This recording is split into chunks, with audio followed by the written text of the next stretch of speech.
Ano na ba kay Kibuloy? Nako, mukhang lalong madidiin po talaga dito si Boss Kibuloy ah. O bakit po? Ano po yung balita? Ito po ang update dun po sa kaso ni Kibuloy, mga kababayan. Complainant po. Wait lang ha. O eto, mga bossing. Balita pa din po ng UNTV. Shoutout sa UNTV. Pahiram ng inyong video. Yung pinakamabigat na ebidensya laban sa mga akusado sa kaso na to ay yung testigo ni Alice Amanda.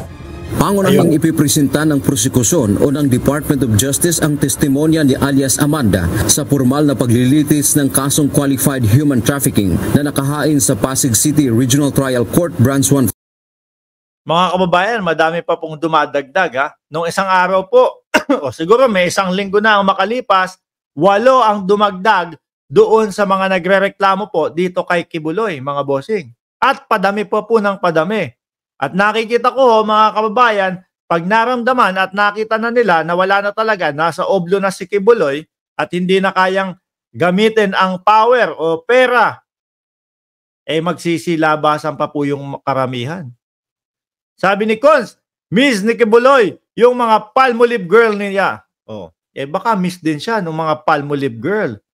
No? 5-9 laban kay KOJC leader Apollo Kibuloy at 5 pang kapwa akusado nito. Ayan na po, lumabas na po si Darth Vader. Nagalit. Kibuloy at 5 pang kapwa. Nang galaiti po, mga kababayan, ang chooks tugo dyan. Hindi, mali. Nang galaiti po, mga kababayan. Ang KOJC dyan, kasi naman ang chooks tugo Aba, nilagay, mapapasuko ka sa nang galaiti po. Aba, sabi pa doon, nako, ibo-boycott namin yan. Hindi kami bibili sa inyong mga paninda sa Chooks to Go. Sabi naman po ng mga supporter ng gobyerno, teka lang, sige, i-boycott nyo. Akala nyo naman, napakarami ninyo. I-boycott nyo. Kami ang majority. Susuportahan namin yan. Di ba? Good morning, sabi ni Frozen Soul. Grabe, sa Chooks to Go, mapapasuko ka sa sarap. Po akusado nito, si alias Amanda ang tumatayong witness complainant o biktima ng umano'y pang-aabuso ni Kibuloy noong 17 taong gulang pa lamang siya. Ayon kay DOJ Andrew. Yun, menor de edad. Pero alam niyo po kung ano yung pinakaisa sa pinakaaabangan ko po, mga kababayan.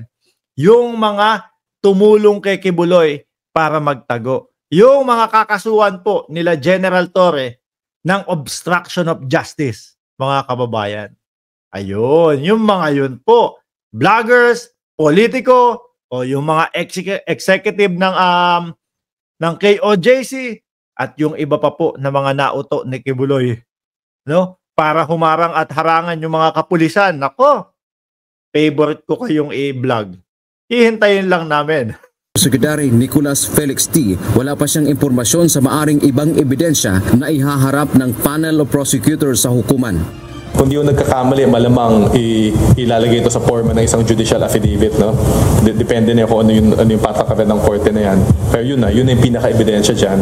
Samantala, dagdag pa ni Yusek T. sa 3 lumapit sa DOJ na umano'y biktima rin ni Kibuloy. 2 sa mga ito ang mukhang handa na ring magsampan ng hiwalay na reklamong human trafficking laban kay... Ayun, no? Yan, nakita nyo, meron pang 2 na magsasampa ng human trafficking. At tignan mo, may Aguila na naman. Ayan po, si Junior Aguila. Si Senior Aguila po, nakakulong na. Ito po, si Junior Aguila, mga kababayan. Ito ang nakakatakot. Yung kaninang nakita ko sa balita, may nakalapit.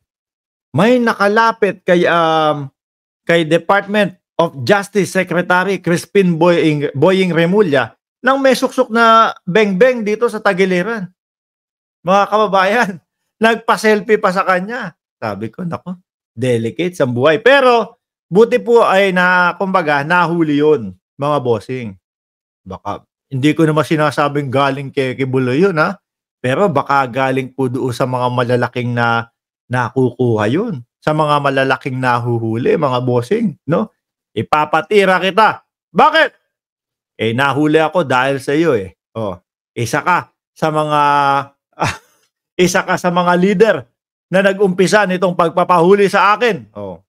Ipapayari. Sino po ba yung wanted, no? Na galit kay Boying Remulla? o kay Secretary Boying Remulla. O, hindi ho natin sinasabi, hindi natin pinapangalanan kung sino yung mga yon, ha? Pero baka lang, pwedeng ganun ho, mga kababayan, gagante. Ano? Kibuloy. Inilapit na rin anya ang mga ito sa kanilang Witness Protection Program o WPP para sa kanilang seguridad. Alalahanin lang natin ang mga human trafficking victims, di natin to pwedeng pilitin, no, na magkaso. Pabayaan natin sila sa sarili nilang pace, pero tansya naman namin na abot tayo doon, no? May mga panibagong mga kaso laban kay Pastor Kibuloy. Bukas ng hapon ay nakatakda naman ang pre-markings of evidence sa kasong child at sexual abuse laban kay Kibuloy sa Quezon City Regional Trial Court. Dante Amento, UNTV. Ano na kaya itsura ni Kibuloy, mga kababayan? O eto, naku, hindi yan si Kibuloy. Pero baka ho ganun din, mga kababayan. No? Parang ganun po yung mga preso di ba? Ganun po yung mga nakakulong. Maputi pa din kaya si Kibuloy. Sabi ni David Domingo, saan na si Harrieta Roque? Nasa Davao ba? Kaya nagtatanong lang. Baka po, no? Dahil ngayon parang uso po, no? Napapanahon po yung mga nagtatago nandoon sa Davao, mga kababayan. Sa Davao po ang puntahan ng mga nagtatago, o sa Davao po yung Davao Airport ang kanilang ginagamit para lumabas ng bansa, mga bossing. Sabi ni Alona Alejandro, BMB, hi Mark, watching from Winnipeg, Canada. 166 like done. Arniel Arnaldo, no to Sara Duterte. No to China politician.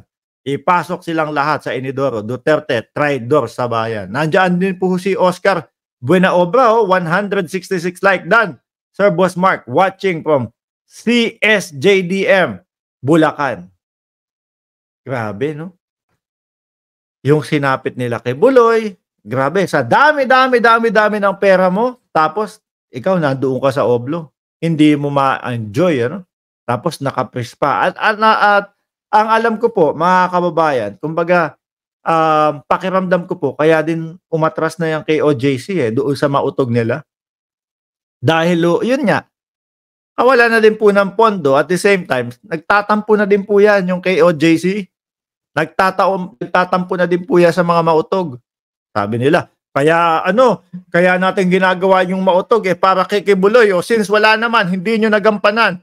O hindi natupad yung inyong pangako na hindi mahuhuli si Kibuloy, atras na kami. Bahala na kayo diyang Bahala na kayo diyang magmautog-mautog. Di ba? Bahala na kayo. Kayo na ang kayo na lang dyan. Nagtampo na. Wala na silang mga malalaking sound system. Tapos sasabayan pa ng ulan. Sabi ni Daisy AL, good morning Sir Mark, watching from Niagara Falls, Canada. Tuloy ho natin. Tapos na yung kay Kibuloy. Ibang klase si Boss Kibuloy Pati mga bata, di umano binabanatan. Anyway, dumako ho tayo dito, no?